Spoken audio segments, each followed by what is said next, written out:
Welcome back everybody, Matt the Man here, hope you're doing well. So last weekend we had the new sci-fi film based on a book by Andy Weir, who also wrote The Martian back in 2015. Now we got Project Hail Mary, the new film starring Ryan Gosling, and it's directed by Phil Lord and Chris Miller, who did the 21 and 22 Jump Street, the Lego movie. They were supposed to do that solo film for Star Wars, but they got fired. Maybe the film would have turned out better if you stayed with the original directors, Disney. I know you suck at making Star Wars movies. But we got the new movie, Project Hail Mary. I was looking forward to this movie. I'm a huge fan of Ryan Gosling, all the way back to Remember the Titans in 2000. And he also had another space movie in 2018, First Man, which is also very good, by Damien Chazelle. So I was looking forward to this movie.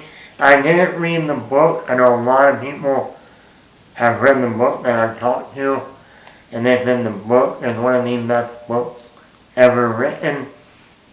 So there's a lot going riding on this movie. Amazon with film. Amazon hasn't been doing too well at the box office. Ryan Gosling also needed, well, his last movie, The Fall Guy, didn't make money. And there's a lot riding on this movie. A lot. And I can say this is a great movie.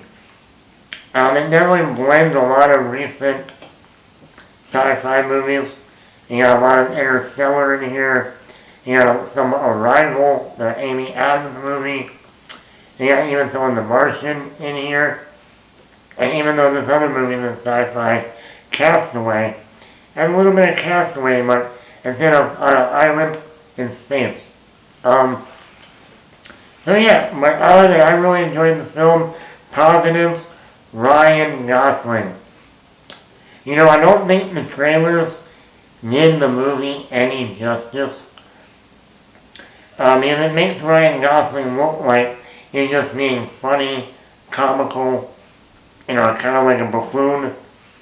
Like, I love when he does that, like in The Nice Guys, or even The Fall Guy. But when you watch this movie, you see all of Ryan Gosling. I mean, his range as an actor. You see some of the buffoon comedy moments, but you also get the really serious moments, like in First Man. You also get the really emotional scenes, like The Notebook. I had to go there. But also his chemistry with this alien life form, Rodney. It is a phenomenal performance.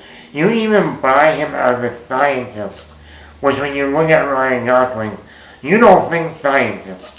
You don't think guy working in a lab. No. You don't see Ryan and go, he's a scientist. But chemistry is one of the beating hearts of this movie with this rock figure. Speaking of Rocky, you'll answer it. It's me, Rocky. That actually comes into play in the movie, actually. Funny enough. I am so glad we are in this new little world where everything isn't CGI. Hey, when we get great CGI, like back in the 2000s, with Davy Jones, Golem, Kong, hey, it's great, it's amazing. But when we get CGI, like recently, no comprende. Here, Rocky is very minimal, and I mean very minimal, CGI. It is mainly a puppet and animatronics, like back in the old days, maybe. And the results are phenomenal. I mean, you really think this is a living, breathing, I don't know if it breathes, but living alien creature. It is phenomenal. It also gets a better performance out of Ryan Gosling Because he's actually interacting with something really there.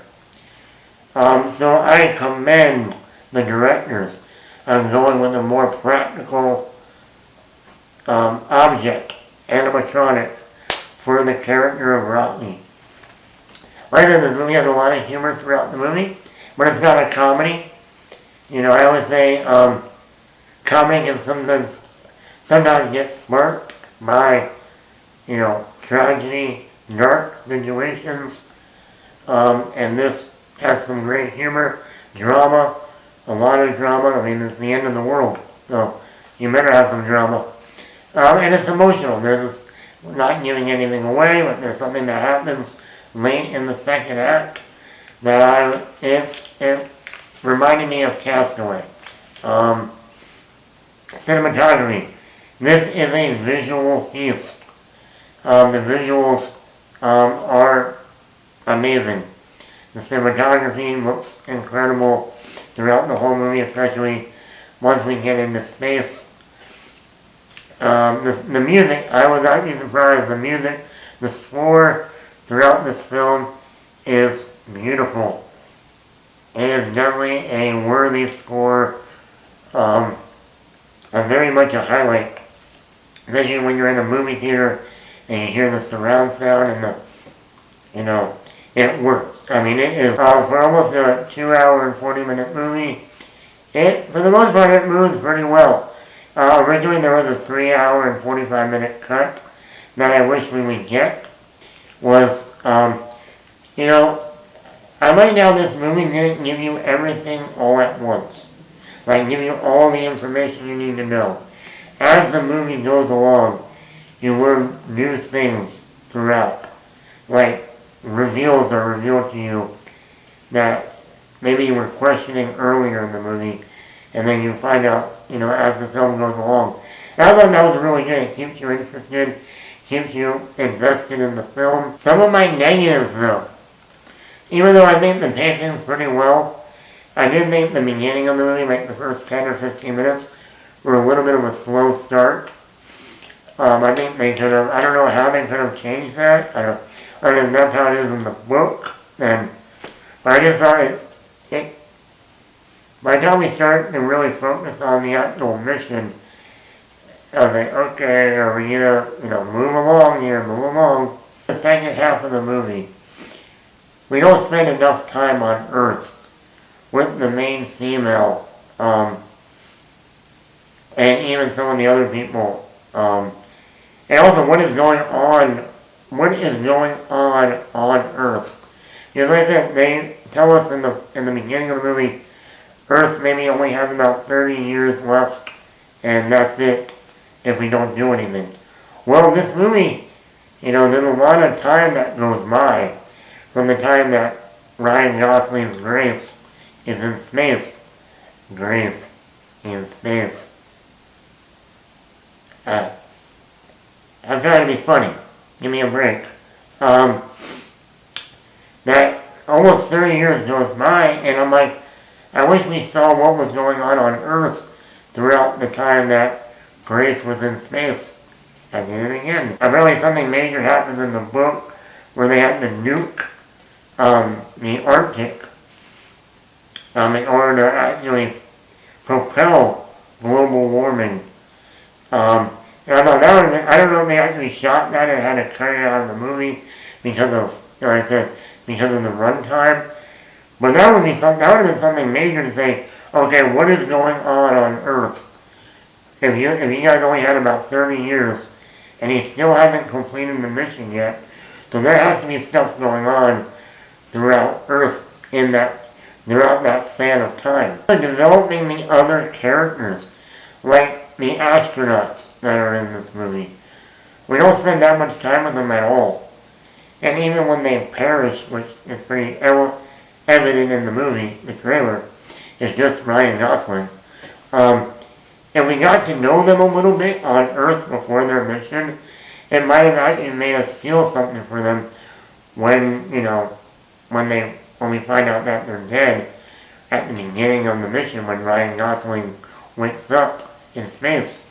And I feel like, yeah, I don't know why we have these other astronauts on Earth and we don't ever get to really spend any time with them. But I think this is a great movie. I would truly love to see the director's cut or extended cut on the Blu-ray when it comes out. I mean, I would love to see like even a 3-hour cut and another 20 or 30 minutes. And I think there was more stuff on Earth that they cut out because of the runtime.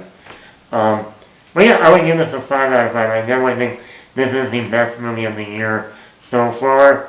And hey, we learned last year, Sinners came out at the very beginning of April of 2025. And look how many Oscars that went on to win just a couple weeks ago. So who knows, Project Hail Mary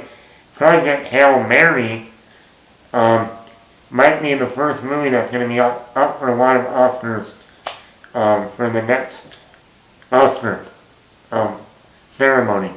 So, what do you think of Project Hail Mary? Did you read the book? Do you think the movie was a good adaptation of the book? Do you want to see that director's cut? I do. Let me know in the comments below, back to back.